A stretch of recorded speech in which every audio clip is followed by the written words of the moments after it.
Native mobile apps are often pushed by agencies to e-commerce retailers as a means to increase engagement and loyalty. However, a lot of the time, their case studies fall foul of correlation over causation. The people who are going through the process of installing and using your application already are your most loyal repeat customers. So it's only natural that if you break out that segment, it's going to have a higher conversion rate. But all you've really done is moved those customers from one channel to another.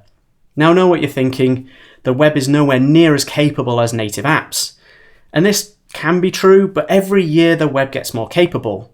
Whether it's offline support, Face ID, Apple Pay or camera access, the web already does these things. And next year, Apple are bringing push notifications as well, which to me is the final nail in the coffin. It's financially irresponsible to limit that functionality to maybe the 10% of people that have your app installed and not the 100% on the web.